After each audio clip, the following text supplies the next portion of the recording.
Over the years, HouseSmarts has told us stories of some pretty incredible children. What amazes us most is their sheer determination to not let their predicament stand in the way of their dreams. Today, we'll step into Angelo's personal train room, where Sheila Rich and the Make-A-Wish Foundation helped bring some whimsy to this family and, more importantly, a lot of love. I knew immediately when the doctor called you into a room and wanted to speak to us in confidence that it wasn't good. They found that it was a solid tumor, and they diagnosed him with Burkitt's lymphoma. The Make-A-Wish Foundation called me and they asked me if I would be interested in volunteering to fulfill the wish of a little boy. So right away you get very involved in it, and they told me that they had a little boy who was 3.5 who wanted a train room.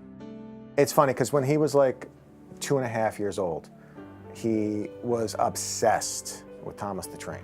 I mean, our entire existence was watching the show.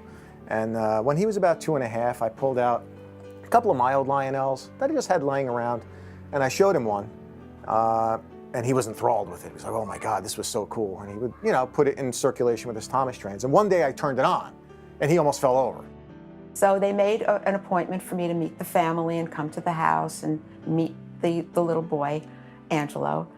And I came here, and it turns out that he wanted a train room, not a bedroom with a train theme, which I didn't know anything about.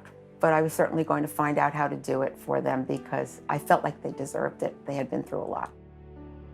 Someone had donated an iPad to us, and at night I would sleep at the foot of his bed.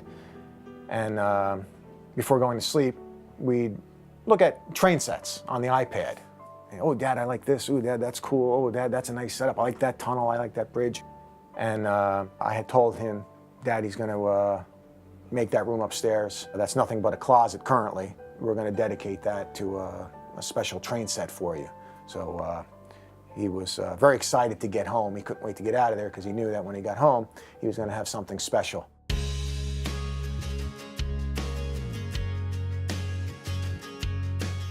This attic has a lot of challenges. The ceilings are very, very sloped, and there's not a lot of space. So we had to plan on putting the train tracks and the train table around the perimeter of the room so that people could actually stand in the center and operate the trains.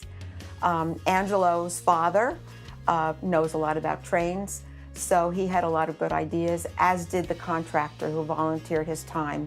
So Angelo would visit the progress when we were here every once in a while, and one day he came up here and he said, "This is train-tastic," and it made us all laugh because he was so little and he came up with this polysyllabic word. So we coined this room Angelo's Train-tastic Depot.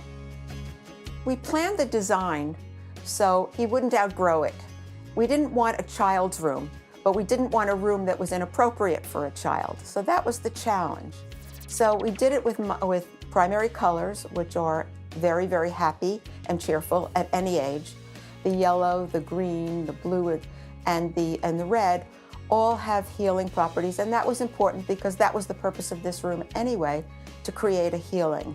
We also used materials that are healthy. So the paints don't have VOCs, and they don't emit any off gases, so the air quality in this room is healthy. This entire project helped us as a whole, as a family. There's cubby holes for toys. We decorated for Christmas. We hang out up there. There's a futon. I play up there all the time with the kids. It's become a backbone of activity in our home, and it's something I didn't envision before everything went south with my son. In my 30-year experience as an interior designer, and I love what I do, this just feels like the gift that keeps on giving, because every time I have any contact with the family or I'm in this house, I can see how much pleasure they get and how much we actually gave them in giving them some normalcy and creating a wonderful, wonderful space for them to share together. So this warms my heart every single time. We were chugging along prior to our encounters in the hospital, and now that everybody's healthy and happy, we're really chugging full force, straight ahead, full steam.